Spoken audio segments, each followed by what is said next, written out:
The NASA legislature's first met Odinga in his Capitol Hill office to pay homage before rolling out the signature collection exercise, the opposition targeting a binding allegiance from its members to back the controversial January 30th oathing ceremony.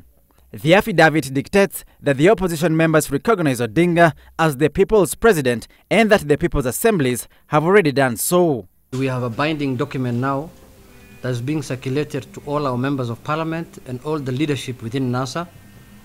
And we expect the signatures to end before the end of this week, so that everybody has affirmed that he's binded to what the coalition is intending to do. Enough with diplomats and their dialogue. Kenyans want nothing short of electoral justice. With mamas within the coalition of affiliate members adopting moderate positions to shelve the oathing ceremony and adopt dialogue, NASA insiders claim the signature exercise is meant to sift among the 154 opposition members in parliament on who was on board the opposition bandwagon.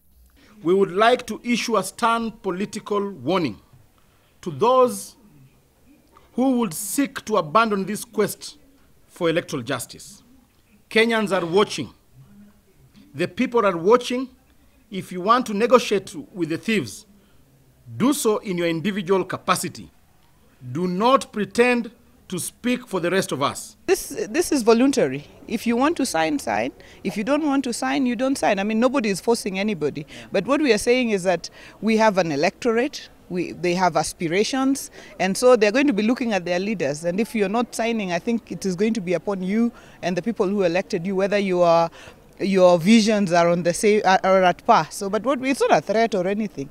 NASA co-principal Kalonzo Musyoka's Wiper Party, meanwhile, is still pushing for dialogue. After its parliamentary group meeting, Wiper insists the dialogue window period was fast closing, and if Jubilee does not cede ground, Wiper will carry on with the swearing in.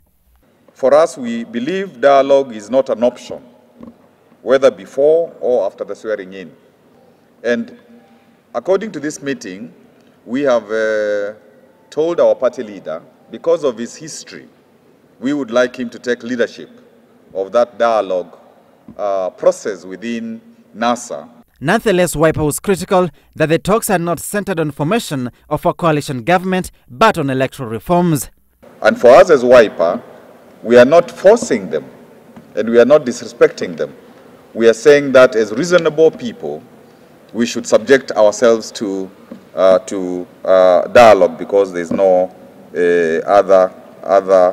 other way. After postponing the People's Assembly meeting in Machakos last week, the opposition heads to Machakos County on Friday for the meeting. Sam Ogina for JKL.